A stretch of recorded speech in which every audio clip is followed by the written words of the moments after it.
You're listening to Addressing Gettysburg.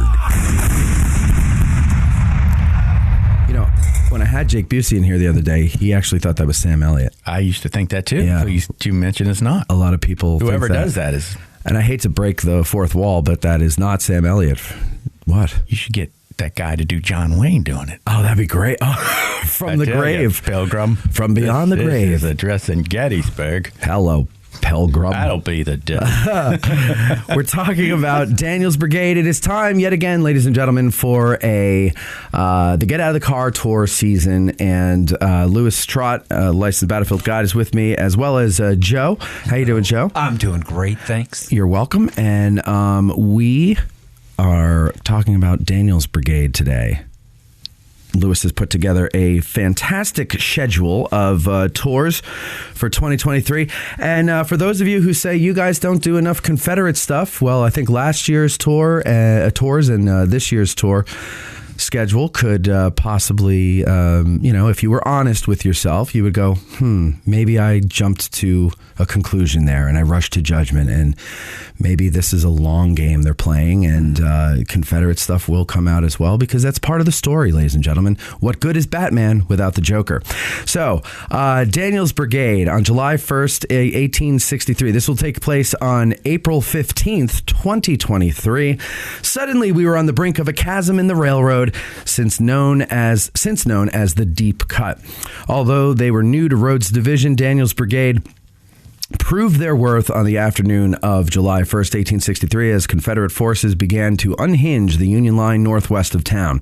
Join us as we examine the brigade and their actions on this deadly afternoon. So, Daniel's Brigade, tell us a little bit about what we're going to go into on that. Where are we going to start? We're going to start in a field. Good idea. Yeah. That's not where we'll meet, though. We'll meet probably West End Guide Station. West End Guide Station. Okay. All right. But then we're going to move to the field legally. Legally. Maybe Yeah. It sounded like you said we're going to illegally. park where we're supposed to. Uh-huh. We're going to do all the good things Park we're where supposed legal. to do so we don't get in trouble. Right. And then we are going to follow Daniel's Brigade as they assault the railroad cut, pushing against Stone's Brigade, and talk about that. Last year we did Iverson's Brigade, part of Rhodes' division. Yes. We did O'Neill and Iverson. And while we were standing in Iverson's pits, I sort of mentioned Daniel's Brigade because you can see where they're moving towards when you're standing there. And that's when I said, we're going to do Daniel's Brigade this year. There you go. So if you were on that tour last year, this is, and it's fine as a standalone tour, but it also, if you're on that tour, it's a continuation of that tour. Yeah. If that makes sense. Right. And before I forget, for those that do say we don't do enough Confederate, last year and this year, I made a concerted effort to do 3 Confederate, 3 Union, and I tried to do 2 tours per day of the battle. Mm-hmm. Now, the 2 tours per day doesn't always work out because it gets a little difficult. Sure. But the 3 and 3 last year and this year has worked out. So right. If they were complaining last year, you're daydreaming. Yeah, it's where it's very easy. Yeah. Not easy. Evenly divided here. All right, so we're going to cover Daniel's Brigade there, and give us one point that the people could look forward to learning more about when we go out there. You got something like that you could share?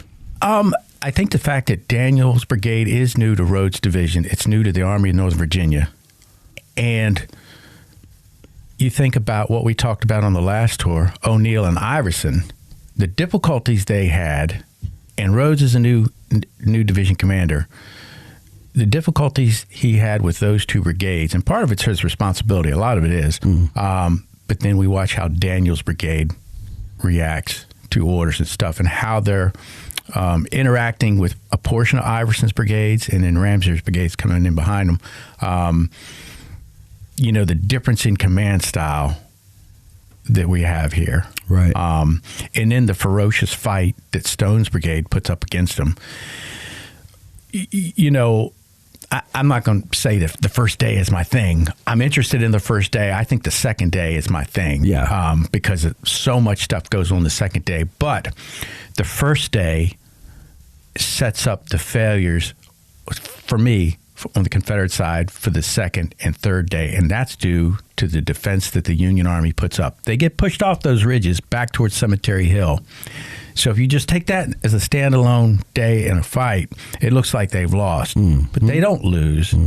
They don't lose. They just get pushed back. They do a retrograde movement. Right. But they tear up so many of the Confederate brigades during this stance up here that, they render him less than optimal for the next 2 days if those brigades are involved. And Daniel's brigade is going to be involved on the third day.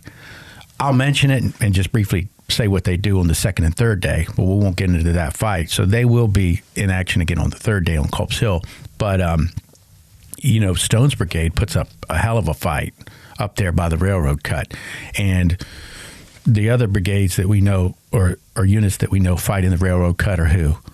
It's the 6th Wisconsin, 95th New York, and the 14th Brooklyn. Well, there's this other railroad cut. There's 3 cuts. We only go to the one because that's where the Park Service Road crosses over. Right. That's the famous one, Rufus Dawes, of course. Sure. But there's this other railroad cut that Stone's brigade, puts up a hell of a fight.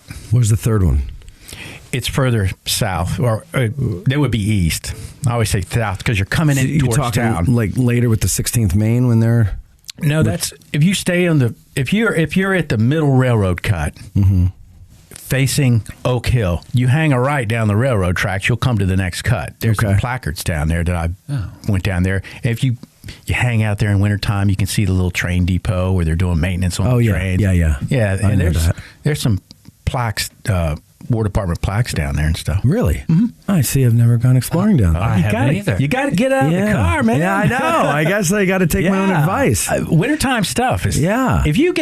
If I lived here, I'd be doing this all the time. Yeah. You find these places. I know. I feel like a real ass because I do live here and I'm not out there as much because I hate the cold so much that I don't want to go out. And yesterday, I was going around with a couple of people and the wind was just so miserable. It was only 44 degrees, but the wind made it feel like it was 20. Yeah. If it's just flat out cold but no wind, that's bearable because your body's generating heat. Right. But if it's windy, the wind's taking that heat away. Yeah, it's just whisked it away. But you just get a great view of the battlefield. No leaves on the trees. That's true. All open. You can get It's ironic that that's when you get the sight lines that more correspond with 1863, even though it's 6 months later in the season.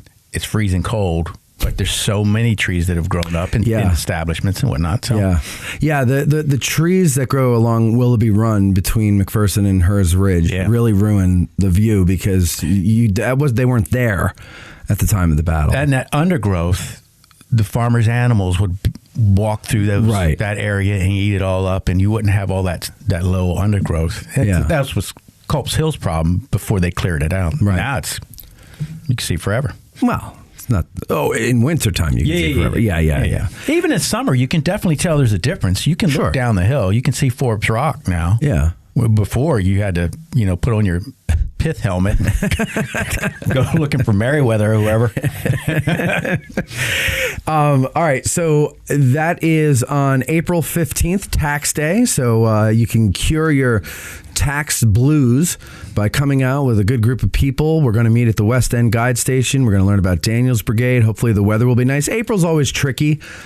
Last April, if you recall, it was sunny but cold and windy, and then a hailstorm. Then we had a hailstorm. After it ended, though. But and to speak to your point that it's tricky, the very week before, the previous Saturday, I was here, and me and Ashley walked the same path because I was trying to connect it to Stony Hill, and I just got into the weeds, and I said, I can't drag the people through these weeds. No. I actually did that New Year's Eve day this year. I walked through those weeds and got all the way up there. But it was sunny. It was about 55 degrees. I said, this is nice. Yeah. If it's like this next week. Yeah. And then the next week came. Thankfully, she didn't come because she didn't like the cold. And it was sunny. Then it got cloudy. And then I just remember walking up the Rose Farm Lane towards Emmitsburg Road, and it hit. And I had to turn around and crouch down so the hail would hit me in the back. That's how much hail it was and how big it was. That hurt. I was with somebody. I forget who. I had an umbrella, so I hunkered down under my umbrella and then poured myself over Finn for a little bit. But wasn't it really windy though? Didn't the umbrella was enough? Like it didn't go inside out?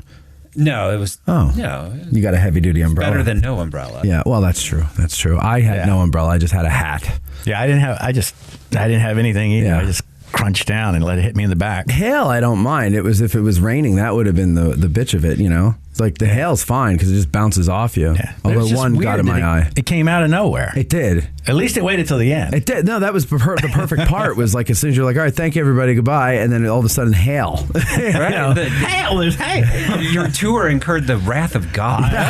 God was not happy with that one. Locust at the next tour. So I hope to see you all out there. We have a lot of fun with these. It's a good time. It's a great way to meet people. I know a lot of friendships have been born out of these tours, and that's nice to see. So we hope to see some new faces. Of course, we want to see the familiar faces as well.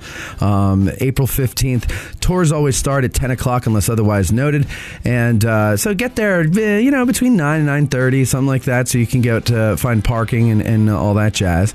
Park where legal. Always remember, park where legal. If it's not a parking space outlined on the side of the road, or if there isn't some kind of easily discernible pull-off there, do not park there. Do not create your own parking space. Do not park on the grass. Even when you do pull out and pull off, make sure you're not on the grass. Just stay on the rough ground. And that's it. So we'll see you on April 15th, 2023 for Daniel's Brigade on July 1st. See you then. All right. That's that one. Our hearts so stout have got us famed, for soon 'tis known from whence we came. Wherever we go, they dread the name of Gary Owen in glory. Instead of spa, we'll drink down ale and pay the reckoning on the nail. No man for debt shall go to jail from Gary Owen in glory. Instead of spa, we'll drink down ale.